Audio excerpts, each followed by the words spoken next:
Jadi awalnya aku tuh sama sekali gak mikir berbisnis. Karena kenapa aku pikir bisnis tuh kayak, aduh gue butuh modal nih gitu. Terus gue gak punya. Beauty product kan dia ada expired date-nya kan, 3 tahun biasanya. Okay. Jadi kita expect palingan 1-2 tahun tuh habisnya. Tahu-tahu aku juga gak ngerti ya kayak kekuatan digital juga. Itu tuh habis dalam waktu 3 bulan. Karena aku anak desain grafis ya. Kalau bisa tuh gak ada yang bersudut. Jadi pokoknya produk tuh harus kayak sesuatu yang organik, yang bulat-bulat gitu. Okay. Ulang tahun kemarin, kita itu bekerja sama Taylor Swift. Taylor Swift?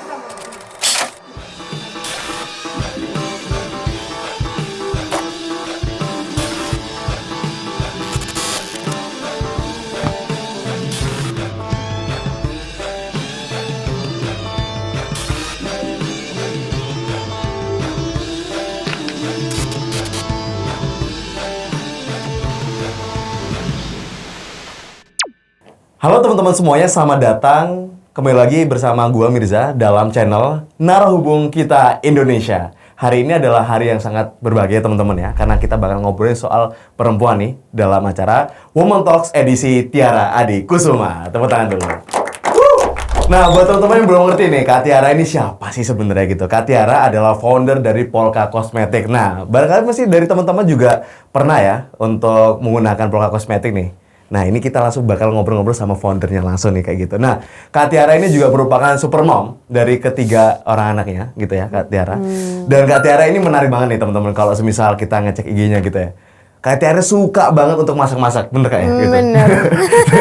Suka banget sih. Suka banget Kak ya, dan ada akun IG-nya dan segala macam. Nah, tapi lebih lanjut setelah ini kita akan bahas lebih dalam sebetulnya. Nggak cuman dari lifestyle-nya Kak Tiara gitu, tapi kita juga pengen menggulitin nih kira-kira. Kak Tiara ini kan seorang ibu rumah tangga, tapi nggak cuman itu, seorang juga wanita karir juga nih. Nah, jadi kan kita pengen tahu bagaimana tengahnya antara ibu rumah tangga dan wanita karir nih gitu. Nah, kita pengen tahu lebih lanjut dari Kak Tiara. Oke, kalau di edisi Women Talks ini buat teman-teman sekalian, ini adalah edisi yang dimana kita akan mencari tahu nih gitu dari setiap ibu-ibu yang ada di Indonesia, dari setiap perempuan yang ada di Indonesia, pasti mereka punya cerita-cerita masing-masing yang bisa menginspirasi, dan harapannya cerita-cerita yang kita obrolkan hari ini bisa menjadi inspirasi untuk teman-teman kita yang ada di luar sana seperti itu. Nah, ngomong-ngomong soal kehidupan pribadi nih sebagai seorang ibu dan sebagai seorang pebisnis nih Kak kayak gitu. Gimana sih Kak untuk membagi waktunya di sela-sela hari gitu? Apakah dari Kak Tiara itu malamnya itu udah kepikiran, wah besok saya gini-gini harus gini-gini karena bisnis udah ada ini, tapi ada urusan anak, harus ada masak. Nah itu gimana tuh Kak biasanya untuk menyiapkan hari-hari sebagai seorang ibu rumah tangga dan sebagai seorang ibu bisnis ini? Gimana ya, aku tuh kan tipenya orangnya yang ngalir aja ya. Jadi semuanya aku jalani dengan penuh sukacita dan ngalir aja gitu, dengan suka dukanya lah. Cuma emang anak-anak masih kecil ya, jadi emang masih butuh perhatian ibunya gitu. Dan menurut aku kan itu sebenarnya peran yang penting juga gitu, paling penting juga. Cuman nggak bisa dimungkiri aku juga pengen punya karir, aku juga pengen berkarya, aku pengen punya sesuatu, legacy dan lain-lain. Menurut aku sih ya aku gimana kalau soal menginspirasi mungkin sebenarnya nggak tepat kalau aku yang menginspirasi. Sebenarnya yang aku pengen ungkapkan gitu dan pengen kasih tahu kalau sebenarnya itu semua nggak mungkin aku jalani tanpa support system. Jadi gini loh, kayak contohnya kita ninggalin anak untuk berkarir gitu, nggak mungkin lah kalau kita nggak punya babysitter ya kan. Masa anak-anak sama siapa, atau masa kita mau titipin ke orang tua atau ke mertua gitu kan udah tua masa titipin anak gitu. Sebenarnya super system itu yang penting. Jadi dari awal aku nikah, emang dari awal aku udah pengen punya dua peran itu. Aku pengen jadi seorang ibu dan pengen juga jadi punya karir gitu.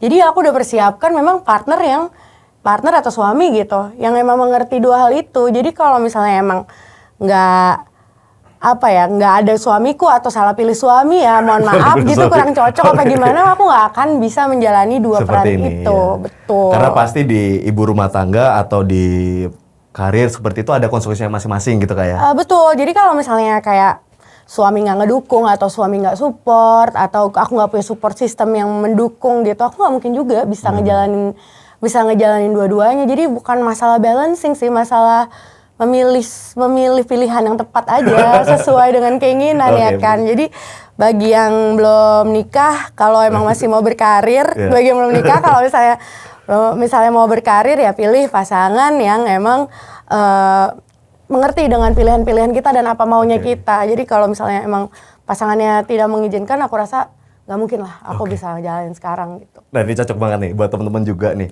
Kalau teman-teman coba ngecek di IG-nya Kak Tiara juga nih gitu. Ada Mas Dwi Prasanto nih ya. Iya, gitu, betul, suaminya gitu. Jadi menarik banget ketika aku kemarin ngecek-ngecek juga gitu. Ternyata punya hobi yang sama ya Kak ya gitu. Iya. Ya suka running bareng, suka ke gunung segala macamnya gitu. Iya. Pas ya gitu ya. Iya sih kayak sebenarnya sih aku bukan anak outdoor banget, apalagi aku nggak atletis sama sekali. Cuman kayak gimana ya kayak ternyata ini positif juga hobi suami ini ikutin deh meskipun ya nggak bisa secepat itu atau nggak bisa, tapi ikutin aja hobinya suami apa. Ya kebetulan dia juga ikutin hobi aku masak, dia makan gitu kan ya. Jadi maksudnya kita coba cari waktu yang memang bareng sih, kayak melakukan sesuatu yang kita senangi bersama-sama gitu. Oke. Nah, Kak biasanya kan ini kalau untuk yang anak-anak ya masih umur-umur aku itu kan ya umur-umur 24, 25. 24. Iya. Masih muda ya. Lumayan. Umur 24 kan kita masih bingung nih milih pasangan segala macam. Nah, waktu itu apa sih yang jadiin kok yakin banget sama Mas Dwi ini? Nah, maksudnya ini kan jadi refleksi aku juga nih Kak gitu. Aku minimal harus kayak gini biar pas nih aku kalau dapetin pasangan nih gitu. Enggak, dari awal aku tuh jujur ya, aku tuh bukan dari, ini sorry ya, itu aku bukan dari keluarga yang berada. Jadi dari awal aku lulus kuliah itu sebelum aku wisuda, aku pikiran aku tuh gimana caranya cari duit. Udah kayak gitu. Gimana caranya, pokoknya gue mau kerja, gue mau berkarya, dan gue gak tergantung sama orang. Jadi aku datang ke Jakarta nih, sendirian. Gaji waktu itu masih kayak 2,5 deh kalau nggak salah, tapi ngekos gitu kan, ngekos. Wah itu berat itu. Iya, tapi waktu itu jalanin aja. Seneng kenapa? Seneng karena gue punya penghasilan sendiri gitu. Dan di Jakarta ini ya. Jadi tuh dalam mindset aku tuh tertanam, gue tuh harus kerja, gue tuh harus berkarya, gue harus punya purpose, ini. Jadi along the way akhirnya ketemu yang mengizinkan aku dan mensupport dan ngelihat aku dari value-nya itu ya langsung klop aja gitu. Tapi itu juga banyak sih perjalanannya ya. Aku nikah juga gak muda-muda banget lah, 29 gitu, jadi masih ada waktu. Oh masih ada waktu ya? Ya buat teman-teman ya, Iya. yang kan sekarang masih udah pada bingung nih Kak gitu. Wah udah umur 25 ya cowok-cowok ini belum ada nih pasangan. Aduh gak apa-apa lah. Gimana nasanya Kak? Ya daripada yang tunggu lah, maksudnya kayak apa ya, jangan settle sama yang menurut lo kayak bare minimum gitu, ya kan? Kayak kalau maunya apa, kayak kita umur 26 kadang-kadang nggak tahu juga kita maunya apa ya kan. Bener. Sampai lu tahu maunya apa dulu deh baru ya? Gitu kan. Umur 26 sampai umur 40 juga ada yang nggak tahu ya maunya apa. Tapi alhamdulillahnya ya hidup tanpa privilege gitu ya. Maksudnya, aku jadi tahu gitu loh mauku apa, dan berapa umur 26, 27 tuh aku udah pokoknya gue mau karir di bidang kosmetik, udah tahu. Either itu kerja atau itu bikin atau apa, aku juga nggak kepikiran, tapi aku suka banget industri kosmetik. Itu udah tahu, dan pada saat ketemu sama suamiku juga udah tahu gitu. Udah tahu. Jadi alhamdulillah pada saat umur 29 udah tahu maunya apa, jadi ya ketemu orang yang udah tahu mau apa juga. Yang bingung kan kalau kita nggak tahu mau apa, dia nggak tahu mau apa, terus kayak kita mau apain ya gitu kan. Ya alhamdulillah gitu ya, semoga langgeng. Semoga amin. Semoga langgeng kan. Nah, kayak tadi kan udah berarti kayak tadi sampaikan bahwa gue dari dulu nih suka soal kosmetik dan segala macamnya gitu. Nah, itu emang dari kuliah kan? Kak kuliah ya kebetulan Kak Tiara ini di desain grafis ITB juga ya. Iya. Atau juga. Nah, apakah itu pikiran itu udah muncul dari sejak kuliah? Ya kosmetik lah paling baik sih kayaknya buat bisnis, atau kayak gimana Kak? Enggak. Jadi awalnya aku tuh kayak gak mikir berbisnis. Karena kenapa aku pikir bisnis tuh kayak, aduh gue butuh modal nih gitu. Which is gue gak punya. Terus udah gitu, waktu kuliah di desain grafis tuh kenapa? Karena waktu itu di ITB itu ada kayak program scholarship gitu. Semakin gedenya IPK kita, itu tuh semakin murah. Oh, semakin murah. Jadi waktu itu aku bener-bener gimana dapat diskon itulah. Jadi kayak pokoknya ngerjain tugas apa segala macam, 3,5 tahun aku biar aku cepet cari duit gitu. kebetulan di tugas akhir itu aku tuh suka banget gambar-gambar gitu loh. Aku suka banget gambar dan pada saat itu tuh lagi lagi tren banget orang kerja di majalah. Orang kerja di majalah fashion dan segala macam gitu. Terus jadi aku magang gitu. Magangnya cepet juga tuh karena ngejar diskonan itu kan. Terus magang cepet dan segala macam. Kok gue ngelihatnya tuh pas kerja di majalah, gila cantik-cantik banget ya, glamor banget gitu. Kan aku kan kayak, duh ini cantik-cantik banget, ngerti gak sih kayak umur segitu. Udah mature banget. Enggak, maksudnya umur segitu keliat kakak-kakak yang udah ini tuh kayak wow gitu kan. Terus sekarang aku suka gambar ini muka orang, kayak make up, fashion gitu-gitu, ilustrator. Jadi aku tuh kayak, oh gue mau jadi ilustrator deh, tadinya gitu. Oh gue mau jadi ilustrator di majalah, tadinya gitu. Jadilah nih, kuliah cepet, tiba-tiba dapet langsung tawaran kerja di majalah. Waktu itu adalah majalah digital pertama di Indonesia. Jadi kayak ahead of its time banget deh. Waktu belum banyak internet kita masih harus ke, kamu nggak rasanya internet harus ke warnet. Oke, kita kalau mau internetan kita harus ke warnet. Tapi itu majalah udah ada. Dan di situ aku ketemu, mungkin ya kalau misalnya nanti tonton gitu, aku ketemu tim yang luar biasa banget, yang menginspire aku banget, yang menurut aku yang kayak ngerasa nggak punya apa-apa tuh kayak mereka keren abis lah menurut aku gitu. Mereka keren banget. Terus sama-sama tuh waktu itu kita bikin itu majalah. Jadi karena ini majalah digital, beda sama majalah cetak. Kita tuh kalau misalnya ada kesalahan apa tinggal upload, tinggal turunin, naikin lagi. Belum ada Instagram waktu itu. Jadi ada majalah digital itu. Terus kita tuh mereka tuh suka bikin beauty shot gitu loh, beauty editorial. Aku ikutan bantuin. Dari situ aku benar-benar mesmerize banget sama yang namanya beauty ya, sama namanya makeup artist tuh bisa kayak gitu. Sementara aku taunya tuh makeup artist tuh buat kondangan doang ya kan. Aku mesmerize banget sama produk-produk dan segala macam.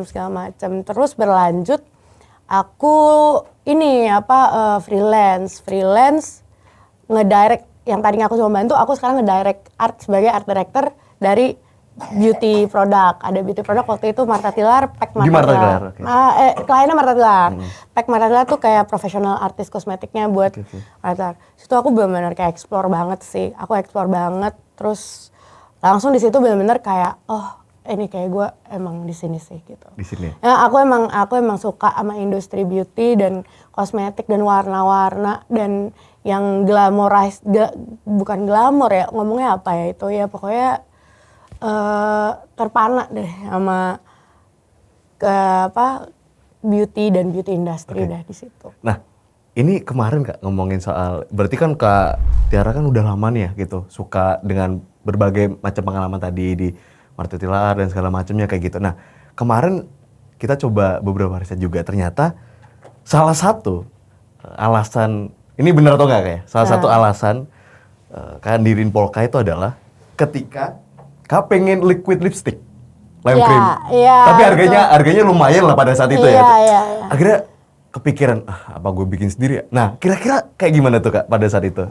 Itu juga sebenarnya nggak direncanain ya kalau diingat.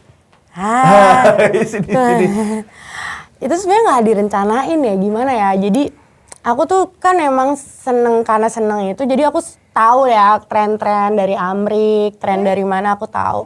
Terus pada saat itu tuh ada tren lime crime. Sebenarnya bukan lipstiknya doang yang aku suka, tapi bisnis model ya. Pada saat itu bisnis model digital itu tuh belum terlalu ini banget. Kita beli produk kayak aku kerja di Martha Tilar gitu. Kita mau beli produk ya pasti kita ke counter, kita coba atau kita ke mall atau ke toko kosmetik yang kayak Koko siapa tuh. Apa namanya modern trade lah, kita ke modern trade. Tiba-tiba Lamcre datang, dengan konsep digital. Ternyata bikin beauty produk lo nggak harus punya counter, gitu. Berarti kan investasinya nggak ini dong gitu. Nggak gede, nggak segede itu kita harus sewa lapak di metro apa segala macam kan. nah kok kayak bisa nih gitu. Oke. Terinspirasi dari situ ya? Iya, kayak bisa nih. Terus yang emang lime crime itu kan emang bagus, waktu itu lagi hits juga kan. Terus harganya tuh dari luar ke sini tuh harganya sekarang aja masih mahal. Sekarang hitungnya mahal. Mahal kayak dari dolar kan ke sini jadi 400 ribuan lebih lah gitu. Terus kayak wah gimana nih kalau gue bisa bikin lebih murah nih, bisa nggak ya gitu. Terus ya udah terjadilah gitu aja lah gitu, bikin website. Terus tadinya tuh aku mikirnya kayak wah Indonesia udah siap belum ya sama kayak gini. Tadi aku mikirnya buat Asia Tenggara dia mungkin kali udah siap gitu. Ngasal aja gitu. Kayak bikin PayPal. Iya udah. Aku tuh juga nggak ngerti kayak kalau sekarang ya orang-orang kayak Nadiem Makarim gitu dia datang dari Harvard gitu, dia ngerti kayak udah database harus dikumpulin. Mana emang ngerti aku nggak ngerti gitu database itu harus dikumpulin gimana. Tadi kan udah disampaikan terkait masalah wah kita udah kepikiran nih sampai ke Asia Tenggara segala macamnya kayak gitu, dan ini menariknya juga buat teman-teman ya. 1 tahun Polka didirikan ya, bahkan belum 1 tahun ya, itu sudah masuk ke pasar-pasar mancanegara tuh Kak. Iya. Itu sebenarnya gimana sih Kak? Mungkin kita juga boleh tanyain lebih dalam lagi Kak gitu, apalagi tadi kan udah disampaikan juga bahwa kita tuh nggak punya privilege gitu ya. Kita bukan dari orang yang gede, yang punya dana gede gitu. Apalagi dari Kakak tadi kan juga udah ke Jakarta, gaji 2,5 gitu, sambil ngekos itu kan. Aku juga ngerasain kalau waduh mepet juga ya. Aku kemarin juga kayak gitu. Aduh mau makan ini pilih-pilih gitu, mau makan ini berapa gitu, pikiran. Nah itu gimana sih Kak prosesnya ngebangun di Polka ini awalnya gitu? Sebenarnya Polka itu awal menurut aku faktor luck ya. Jadi 2015 itu kita expect inventory kita itu habis dalam waktu 1 tahun sampai 2 tahun. Karena kan kalau tahu beauty product kan dia ada expire date-nya kan 3 tahun biasanya. Jadi kita expect palingan 1 sampai 2 tahun tuh habisnya. Tahu-tahu aku juga nggak ngerti ya kayak kekuatan digital juga. Itu tuh habis dalam waktu 3 bulan. Jadi emang waktu itu hits banget karena indie kosmetik belum banyak lah gitu. Baru ada yang lokal tuh ada Mertatilar, Musikara tuh Wardah, udah ada yang giant ya, yang kayak kecil kayak Polka gini mungkin dianggap sebagai kayak wah something spesial nih, something menarik gitu. Jadi jujur waktu itu aku masih fakir ilmu banget, masih nggak tahu nih abis ini tuh mesti ngapain sih, bener nggak tahu abis ini ngapain gitu, abis laku ini terus ngapain gitu. Kalau nggak salah waktu itu seingat aku waktu itu kita ikut pameran di Malaysia sama di Thailand untuk cari reseller di sana. Dapat reseller di Malaysia dan di Thailand. Jadi waktu itu sempat memang dijual di Malaysia dan Thailand. Tapi nggak lama indie brand lokal Malaysia juga banyak. Jadi kayak jadi kita ternyata pasar Indonesia juga udah cukup gede kok gitu. Nah ini kita ngomongin Polka nih Kak sekarang gitu, Polka Kosmetik. Polka Kosmetik ini rupanya buat teman-teman sekalian itu udah berdiri pertama ya, ini sekarang kan udah 8 tahun ya. 1 tahun pertama udah tembus nih pasar ke mancanegara ya. Betul ya Kak ya gitu. Dan itu jarang banget di beberapa brand-brand yang luar kayak gitu, dan pastinya ada strategi tersendiri ya dari Polka itu sendiri. Nah, tapi boleh nggak sih Kak gitu diceritain soal awalnya ini Polka ini, tadi kan kita udah tahu nih soal Polka bahwa motivasi salah satunya adalah lime cream itu ya Kak gitu. Nah, yang kedua nih Kak gitu, kira-kira Polka ini awal berdirinya Kakak secara sendirian gitu, apa emang ada barengan gak sih Kak? Apa keluarga support atau seperti apa gitu? Polka itu kan aku pengen bikin Polka nih, tapi terus terang aja tuh kayak nggak ada modal ya, karena kan aku emang dari ya pegawai gitu, nggak ada modal. Terus ya memang aku dibantu sama beberapa keluarga gitu. Kak, ngomongin soal bisnis bareng keluarga nih gitu, biasanya kan iya kan, apalagi Polka udah 8 tahun juga nih, pasti ada beberapa struggle gitu kan yang dialami gitu, entah itu ngomongin ya soal pembagian kerjanya nanti gitu atau apapun gitu, apalagi jangan deh ngomongin bisnis gitu, ngomongin warisan aja kita berantem nih gitu kadang kan. Gitu ya? Gitu. Nah, kan berarti ada kemungkinan juga itu ada upaya-upaya seperti itu. Nah, kira-kira struggle-nya apa sih Kak biasanya kalau bisnis bareng keluarga kayak gitu? Ya memang kan waktu awal aku ngedirin Polka itu kan jujur aja aku nggak punya modal ya. Jadi aku mengajak beberapa keluarga yang kira-kira kita bisa kerjasama gitu untuk akhirnya Polka itu lahir. Tapi pada perkembangannya mungkin takdirnya berkata lain, kita harus nggak bareng lagi gitu. Tapi kan karena Polka ini memang aspirasi datang dari aku, jadi mungkin ya mereka sebenarnya karena mereka support untuk aku jalanin gitu, karena masing-masing dari mereka juga udah punya bisnis masing-masing sendiri gitu. Tapi memang gak bisa dibilang mulus-mulus aja semuanya, kayak strugglingnya ya tadi yang Mas bilang struggling, ya iya nggak bisa terlalu mulus-mulus aja karena kan di situ kan mungkin ada ego, ada dan lain-lain yang personal gitu. Jadi sebenarnya sih ya gimana ya, kayak kita jalanin aja sih. Iya, dijalanin aja, dan maksudnya kita berusaha, yang pasti kan niatnya kan. Kita kan gini loh, banyak kayak jujur aja nih, sebagai wanita, sebagai bagian dari keluarga besar, sebagai businesswoman, sebagai apapun peran yang kita ini kan, kadang-kadang kita di tengah jalan kan ada namanya mental break dance ya, bukan breakdown lah, break dance. Iya, jadi kayak ya turbulence dan segala macam. Kita juga sebenarnya banyak banget, maksudnya kayak orang sebagai pengusaha nih, aku bukan yang mengecilkan yang bukan pengusaha ya, tapi jujur aja sebagai pengusaha itu challenge-nya tuh gede banget. Mau usaha itu kecil, mau usaha itu gede, gimana pun juga kita adalah mental breakdance-nya gitu. Jadi sebenarnya banyak pelajaran di situ sebenarnya yang juga bikin aku juga jadi naik level juga gitu sebagai person gitu loh. Jadi di situ sih sebenarnya kayak adrenalinnya dan upgrade dirinya gitu, dan lain-lainnya. Menurut aku pengusaha tuh emang build different lah gitu.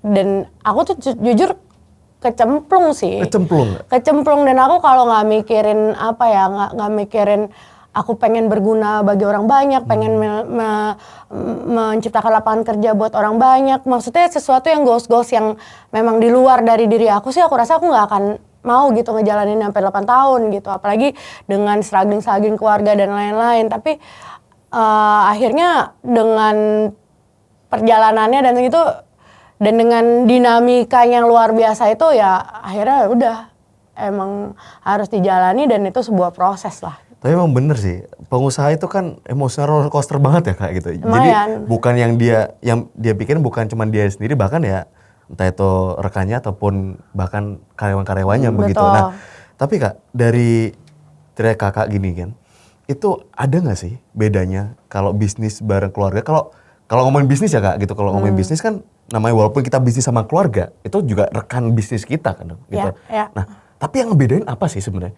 Kita bisnis sama keluarga sama kita bisnis sama teman gitu.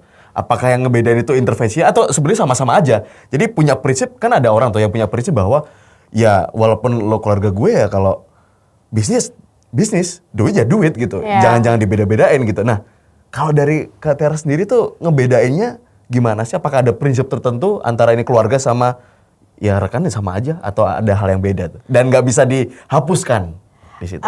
Sebenarnya kalau mungkin yang aku rasain yang based on pengalaman pribadi gitu, kalau keluarga mungkin jadi lebih personal ya. Kalau misalnya, dan kita lebih nggak enakan mungkin kan, karena mungkin kita juga lebih kecil, kita lihat dia, kenal dia dari kecil, lebih inferior lah gitu. Tapi ya kalau mungkin dengan rekan, kalau dengan rekan memang kita mindsetnya bisnis gitu. Kita juga misalnya kita pilih rekan yang emang biasa berbisnis juga gitu. Jadi satukan visi gitu, meskipun tidak berteman secara dekat atau on daily basis, tapi secara bisnis bisa lebih panjang gitu. Macam-macam sih sebenarnya.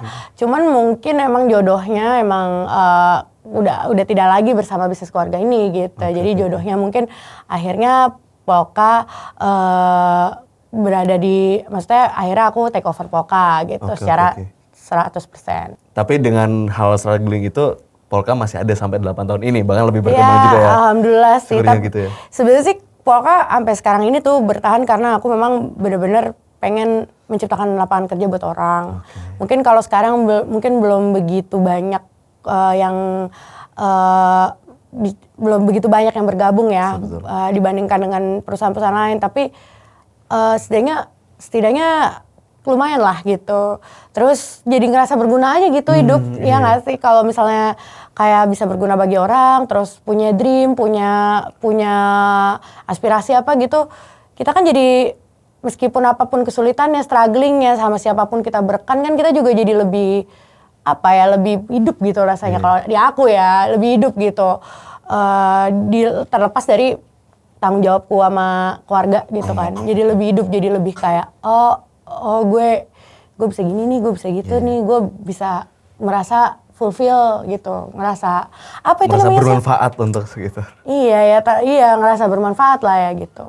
Oke, nah itu kan Polka, itu kan kalau kemarin aku ngeliat juga kayak gitu, bahwa pertumbuhan emang di awal itu gara-gara memang kayak sebar-sebar gitu ke beberapa influencer gitu, dan alhamdulillahnya mereka menyambut dengan sangat baik gitu kan. Iya benar. Nah berarti pasca itu baru tuh kakak hire gede-gedean gitu atau gimana tuh masalah? Gak ada sih yang gede-gedean gini loh, gak ada sih.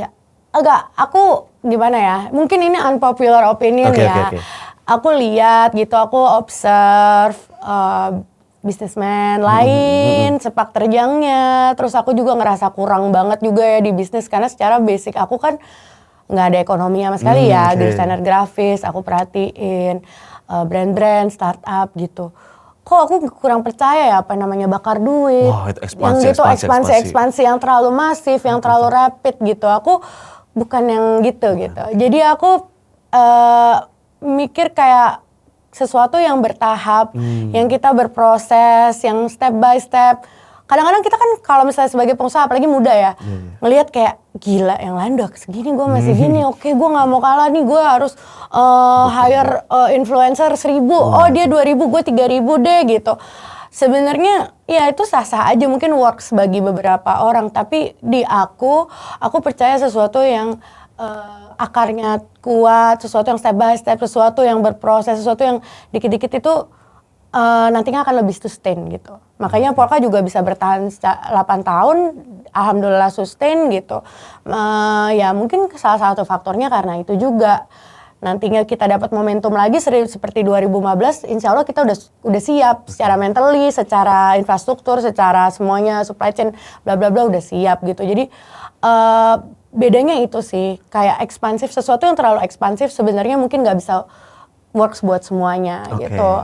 Aku suka banget tuku. Aku suka banget tuku. Iya, kayak waktu itu nih, waktu itu kita lihat ya kan kayak tren-tren kopi gitu. Wah, ya kopi-kopi yang lain udah ekspansif banget nih di situ gitu. Tapi dia supply biji kopi. Terus dia mengembangkan jadi IP, punya merchandise, punya apa, dan benar-benar punya segmen pasar yang emang benar-benar setia, yang niche sama dia gitu. Ya jadi local hero gitu kan. Nah seperti itulah gitu. Jadi aku sih kalau soal kayak biaya yang besar segala macam, semua biaya yang mungkin atau langkah-langkah yang diambil Polka itu sebenarnya semuanya dalam kategori sehat lah gitu. Bukan ngebakar, bukan rugi dulu apa gimana gitu. Berarti sekarang per hari ini itu di offline store-nya ada 4 kayak? Di Jakarta sama Jogja atau? Offline store kita ada di Ion. Ion kita ada, aku juga lupa sih. Ion pokoknya aku ingat ada 4, habis itu kayak mau ada lagi, ada beberapa Ion buka lagi kita ikut. Terus The Good Step. Terus ada di kita sempat ada di Watson. Terus ada di Citylink juga. Kalau naik pesawat Citylink Garuda kita bisa dibeli juga di pesawat. Oh gitu. Iya. Menarik nih. Iya. Terus ya offline store-nya itu basically sih sebenarnya kalau sekarang aku masih 70% online, 30% offline. 70%. Iya, karena online ya emang pendapatan paling besar di online sih. Live TikTok juga kayaknya. Live TikTok. Live TikTok, live Shopee gitu.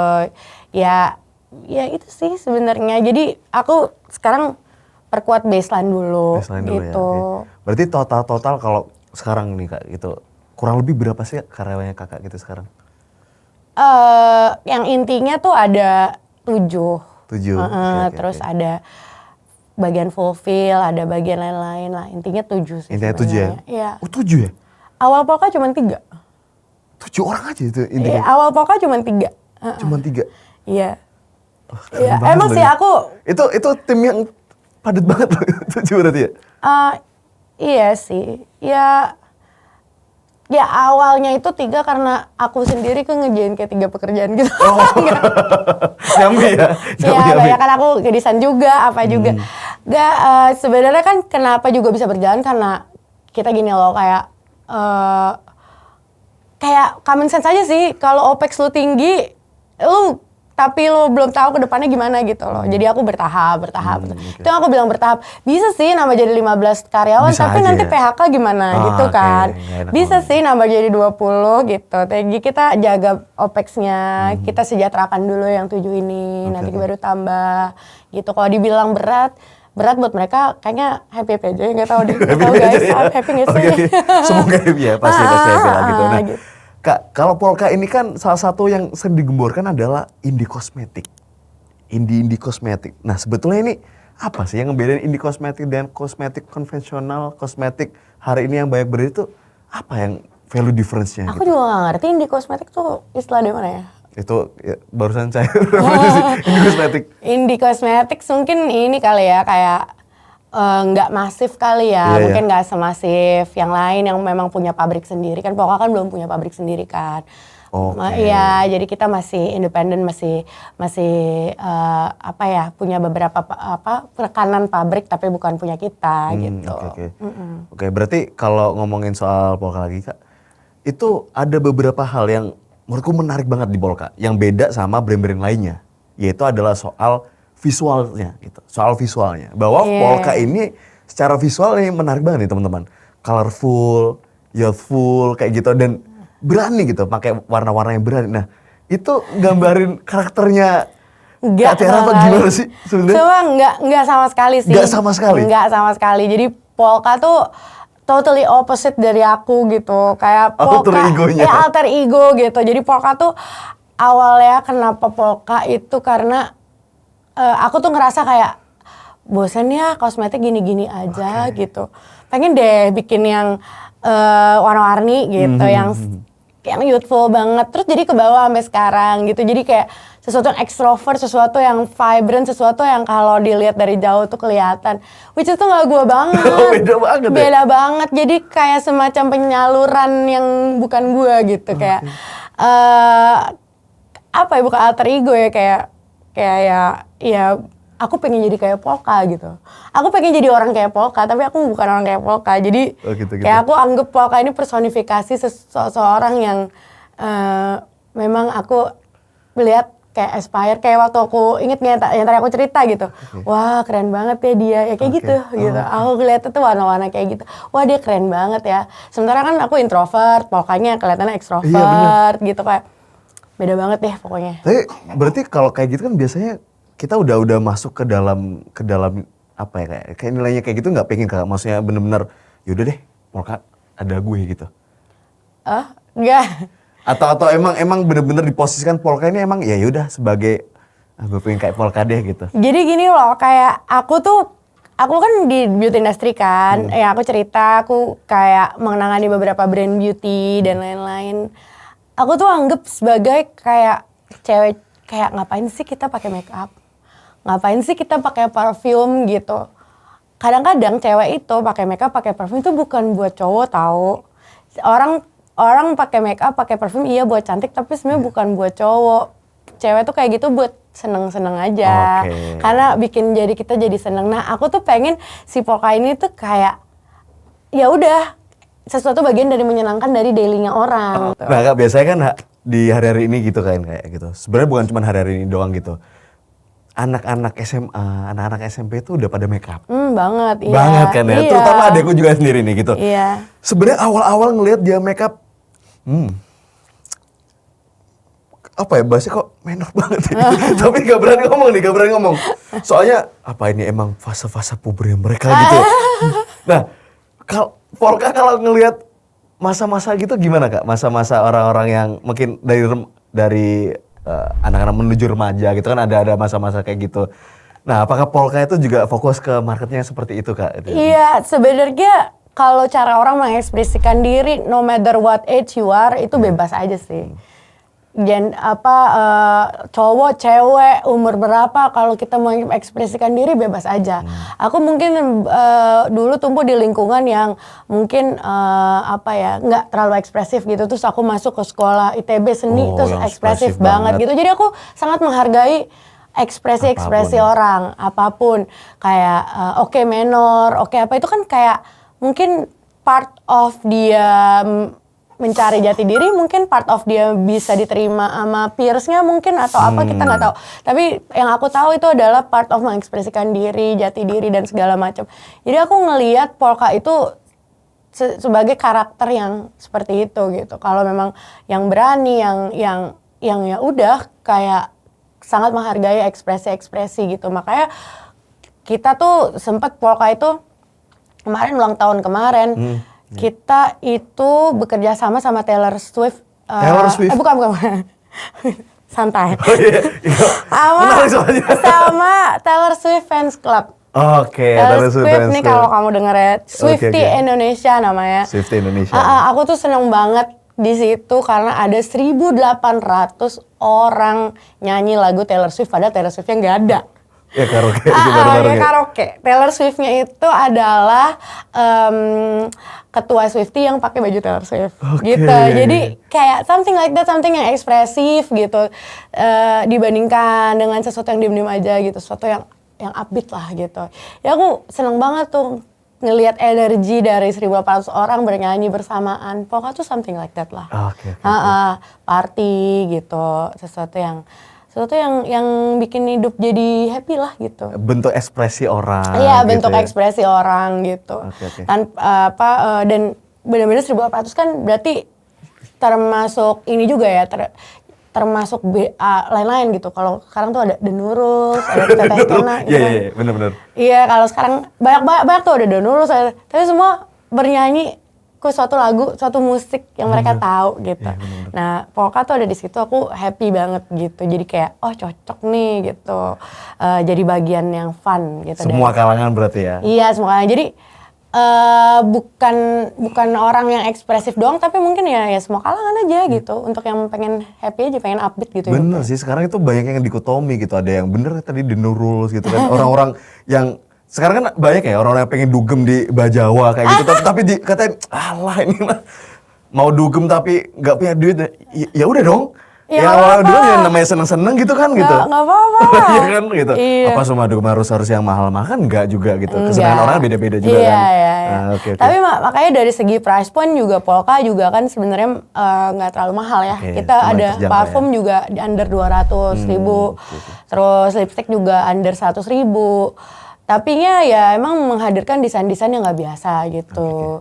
Secara quality ya boleh diadu lah. Iya, beneran. Ini kita juga kalau soal produk development kita juga nggak main-main ya. Kita bener-bener, karena kan itu investasi. Ya kalau dari segi pebisnis itu kan investasi gede ya untuk kayak R&D gitu. Investasi buat produksi justru. Jadi kalau R&D-nya nggak serius, bener. Percuma dong gitu. Jadi ya kita cukup serius lah kalau di R&D, tapi memang kemasannya emang kita bikin playful mungkin, tapi dengan harga yang terjangkau. Jadi dari semua kalangan bisa have fun, bisa upbeat semua gitu. Menarik nih. Nah, ke depan nih Kak, apa terobosan Polka yang akan dikeluarkan nih? Nah ini buat tipis-tipis promosi ke teman-teman sekalian nih. Barangkali ke depan ada hal yang menarik yang bakal Polka keluarkan. Nah, ada. Ini kan bakal nunggu-nunggu juga nih teman-teman yang ada di rumah nih. Ada sih, jadi tahun 2015 Polka itu kan entry produknya ada nih.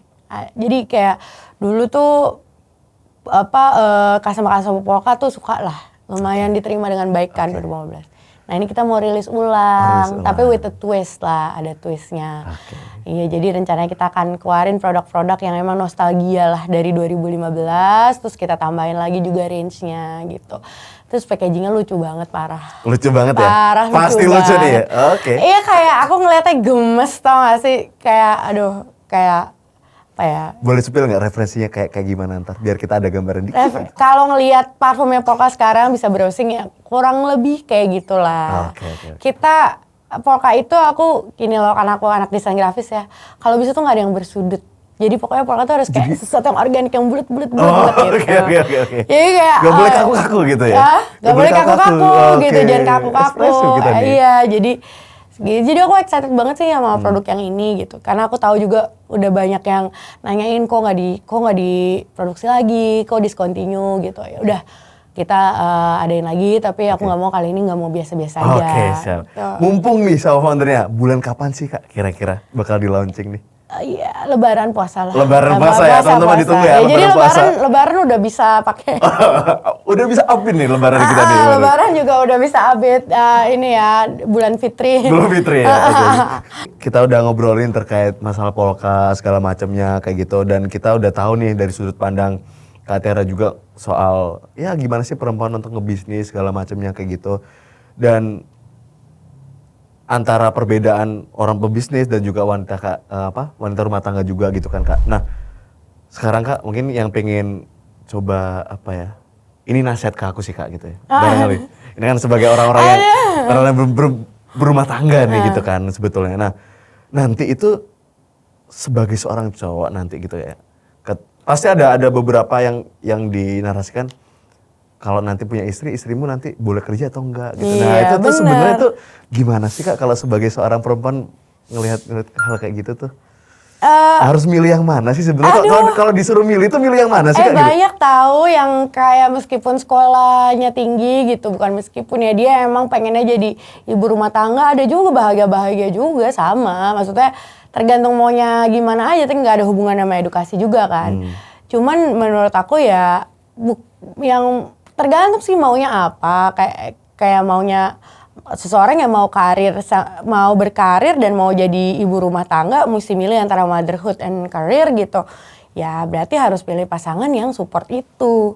Kalau misalnya enggak, pasangan yang support itu ya susah, nggak mungkin. Nggak mungkin ya? Nggak mungkin, iris kuping aku nggak mungkin. Kita tuh iris kupingnya Kak Tiara. Beneran, ini apa ya? Oke, berarti gini Kak. Fakta. Bisa jadi ibu rumah tangga sekaligus ibu karir.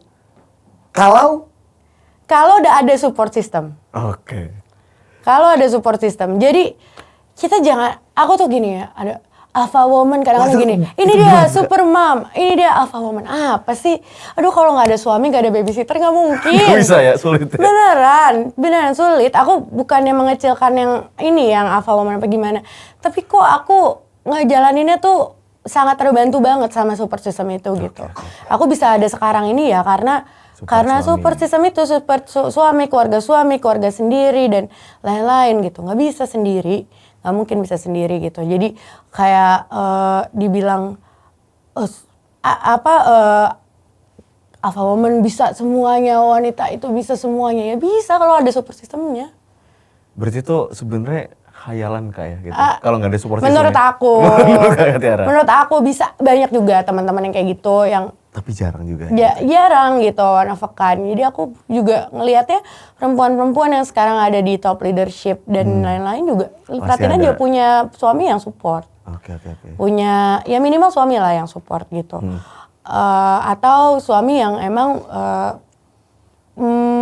mendukung dia dari segala hal gitu, dari suami yang hands on sama keluarganya juga, suami yang mungkin modalin juga atau lain-lain. Jadi pasti kayak gitu deh. Oke, tapi ada pesan nggak Kak buat teman-teman sebenarnya untuk milih pasangannya pas ini gimana gitu? Nah, kan soalnya kan ada beberapa teman-teman yang bilang bahwa hari ini kalau kita, misal aku cowok gitu ya, cewek gitu ya, aku bakal percaya banget sama cowok yang ketika udah kenal, kita udah dikenalin nih sama orang tuanya. Terus kemudian kita tahu misinya ke depan apa. Tapi kan itu banyak banget ya, indikator itu orang-orang banyak banget ya.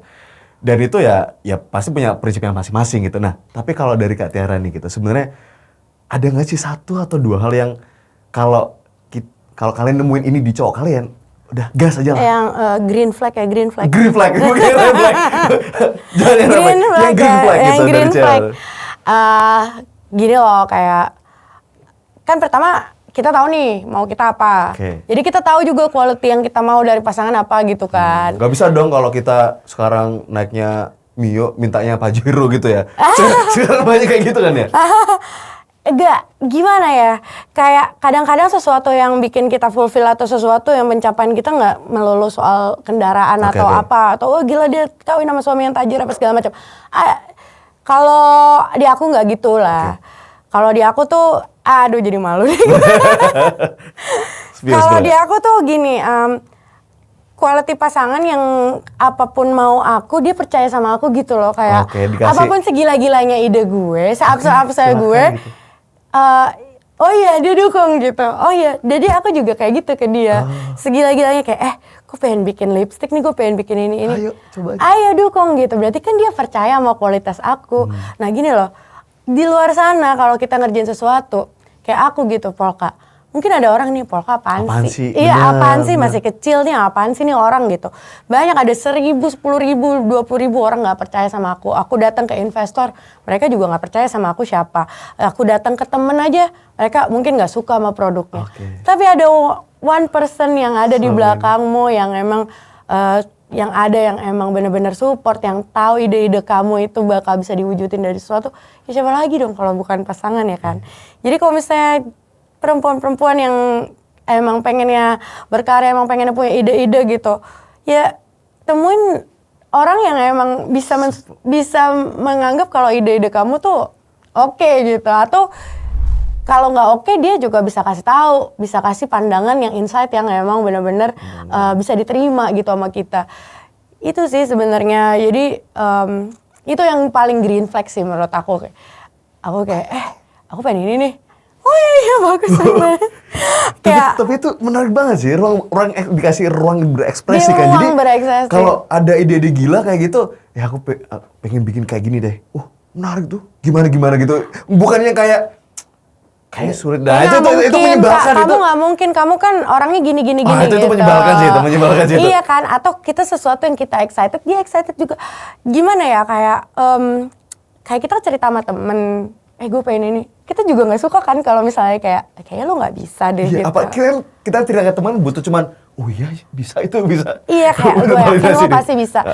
Di antara banyak orang yang ngeraguin, banyak orang nggak percaya Polka bisa juga berdiri sampai 8 tahun kayak sekarang ini, atau diremehkan atau segala macam. Tapi ya udah, yang penting aku percaya sama diriku sendiri karena aku punya support system gitu.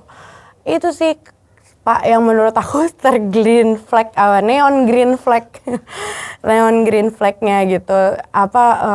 Segila apapun, seabsurd apapun, kita dianggap punya potensi. Kita dilihat ada potensi dan kita diberikan ruang untuk berekspresi, ruang untuk mengembangkan diri di situ gitu. Jadi ketika kita juga datang ke rumah, ketemu anak, jadi bahagia kan? Benar. Nggak ngerasa tertekan, nggak ngerasa terbebani karena kita udah ekspresi kita, kemauan kita, aspirasi kita bisa tuangkan, udah bisa diwakilin gitu. Oke. Berarti sepakat atau tidak bahwa suami yang pas adalah privilege? Suami yang pas itu adalah privilege, iyalah. Tapi maksudnya dapat privilege ya pasangan yang support gitu. Jadi ya itu orang privilege-nya beda-beda ya. Kayak ya itu mungkin privilege aku itu. Gitu. Oke. Berarti nanti dari bisnis kakak kan Polka pasti kan berjalan dan ya kita doakan pasti semakin besar, semakin menggurita gitu. Iya, bismillah. Nah, nanti apakah juga dari anak-anak kakak juga bakal harus diterusin Polka gitu atau ya bebas menurut anak-anakku sendiri? Enggak ada sih, aku enggak Apalagi ada. kan biasanya kan orang tua tuh nilainya menurun tuh ke anak-anaknya. Iya. Dong, ini gedein kosmetik. Jadi sebenarnya bukan ngejarin Polkanya sih. One thing aku pengen ajarin sama anak-anak aku adalah mentality untuk tidak menyerah. Mentality untuk kalau kita itu perempuan itu, terutama ke anak perempuan aku ya. Perempuan itu kalau kamu pengen berkarya, go ahead gitu. Mentality kalau sesuatu yang ada sekarang itu tidak dibangun dengan instan. Itu sih yang sebenarnya nilai-nilai itu. Bukan nilai-nilai kayak legacy, kayak nanti Polka akan di second generation atau third generation. Tapi mentality yang aku bisa aku ambil dan bisa aku tumbuhkan selama perjalanan aku jadi pengusaha gitu. Mungkin aku perjalanan udah pengusaha, ada childishnya, mungkin sekarang juga along the way juga masih ada kurangnya. Tapi sesuatu yang baik aku bisa ajarkan ke anak aku dari perjalanan itu gitu. Nilai-nilai yang memang menurut aku berharga untuk mereka terapkan, nggak cuman kalau mereka jadi pengusaha, tapi kalau mereka mau jadi karyawan, jadi apapun itu, mereka bisa terapkan nilai-nilai itu yang aku dapat dari perjalanan aku gitu. Oke. Jadi itu sih sebenarnya sama nggak pengen jadi orang tua yang helikopter gitu loh, yang memaksakan atau gimana gitu. Oke. Nah ini teman-teman menarik banget dari Kak Tiara tadi ya gitu udah menyampaikan bahwa ada beberapa nilai yang memang Kak Tiara ini pegang dan ya diharapkan ya anak-anaknya juga bisa melanjutkan juga gitu seperti ya kita itu harus merintis lah gitu, kita itu harus ada prosesnya gitu dan kemudian ya tadi sih yang aku sepakat banget adalah soal ruang ekspresi yang lebih gede sih karena kebetulan aku juga orang yang ekspresif ya sebetulnya kayak gitu ya jadi apapun yang aku pikirin segala macam ya walaupun itu nggak tahu ya kita bakal ke eksekusi atau enggak, tapi minimal orang lain tuh bisa ngeliat itu, ide itu gitu dan orang lain ngeliat, oh potensi kita bisa diarahkan ke sini dari segala macam dan itu privilege banget sih kalau dapat pasangan kayak kakak juga. Iya dan ini sih sebenarnya satu lagi mungkin kan kita sebagai perjalanan apa yang kita jalani gitu, kita ketemu banyak orang kan. Bener. Kita bertukar pikiran sama banyak orang. Aku sekarang hari ini ngobrol sama kamu gitu. Terus besok aku ngobrol sama siapa. Aku juga mungkin masih nggak banyak ilmunya jadi masih harus ngobrol sama kiri kanan. Jadi tidak dibatasi gitu untuk kayak bertemu dengan banyak orang. Tidak dibatasi untuk terus belajar gitu. Jadi untuk menyerap apapun itu baik dari lawan jenis ataupun sesama jenis gitu kayak enak aja gitu. Jadi sesuatu yang enlightening. Tapi itu emang berkah sih Kak gitu. Ada omongan kayak gini. Penjara itu ada 2 tipe.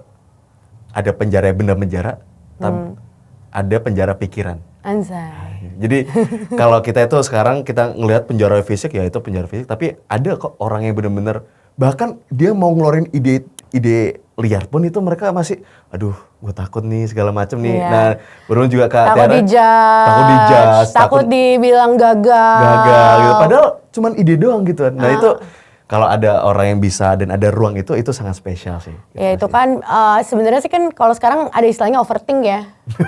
Istilahnya overthink, jadi banyak yang overthink gitu. Idenya belum keluar aja udah overthink, oh nih ide gue mungkin gak diterima nih sama orang. Atau gimana kalau gue gagal, gimana kalau itu segala macam. Ya udah sih. Ya udah. Iya gitu, so what gitu kan. Sebenarnya banyak orang yang pengennya tuh kayak pengen mulai usaha tiba-tiba 2 tahun udah menjadi gede. Kan nggak salah juga tapi kadang-kadang kita harus menikmati prosesnya gitu dan aku learning it the hard way untuk mengeluarkan ini mungkin klise ya. Mungkin kayak klise lah emang kita mesti proses kok apa. Tapi percayalah ini kayak menikmati proses. Keluar dari kata aku kita harus menikmati proses ini melalui perjalanan proses yang panjang juga gitu. Nah ini Kak pesan Kak buat ke teman-teman sekalian gitu yang hari ini aku kakak juga yakin pasti di luar sana itu banyak banget orang-orang yang punya ide-ide gila, ide-ide liar. Tapi mereka terhalang dengan ya kondisi sosial mereka takut dijudge, takut dikatakan jelek, takut nanti gagal, nanti penerimanya bagaimana. Apakah buat pesan-pesan orang-orang ini? Gitu. Ini pesan ya misalnya punya ide gitu, mau berekspresi tapi pesan aku jangan terlalu overthink lah. Meskipun aku orangnya overthink juga sih kadang-kadang. Tapi maksudnya percayalah hal-hal yang baik itu ke depannya itu akan terjadi. Kalau pertama kamu berani. Kedua, kamu punya integritas. Ketiga, kamu punya ilmu. Jadi kalau belum berani, kumpulin dulu aja ilmunya. Mungkin kayak belum berani berusaha, belum berani berbisnis. Ya, ngobrol sama orang-orang yang udah berbisnis lebih dulu, nonton podcast atau apa. Jadi kita punya ilmunya. Dengan kita punya ilmu, sebenarnya kita itu paling takut sama sesuatu yang kita nggak tahu. Oh, sepakat. Tapi kalau kita berusaha untuk tahu, kita berusaha untuk belajar, mungkin rasa takutnya itu akan berkurang. Tapi jangan sampai nggak mulai-mulai juga kan. Gitu. Jadi harus ada itulah berani, berilmu dan integritas lah. Oke, siap. Oke, baik. Terima kasih Kak Tiara semua nih. Tepuk tangan nih kita. Tadi kita udah banyak banget ya kalau Kak Tiara juga. Ya. Lumayan juga ya. Saya lebih nih. Dari mulai lifestyle-nya kakak juga, terus kemudian dari bisnisnya juga, terus dari pelajaran dan nilai-nilai untuk berani berekspresi. Karena ya benar, mungkin kalau awal-awal kita berekspresi itu dijudge gitu barangkali ya gitu. Tapi kalau ketika kita udah gede, ketika kita udah nanti sukses ya balik-balik sendiri ke orang-orang gitu. Iya kan? Dan itu realita gitu. Jadi ya jangan khawatir untuk itu. Oke, baik teman-teman sekalian. Jadi cukup di sini dulu untuk episode Women Talks kita edisi Tiara Dikusuma. Nah, next kita bakal banyak banget nih bintang tamu untuk bisa kasih inspirasi ke kita semuanya. Oke, baik, cukup dari sini dulu untuk gua Mirza dan Kak Tiara Dikusuma. Thank you. Sekian, sampai jumpa di episode selanjutnya. Narahubung Kita Indonesia.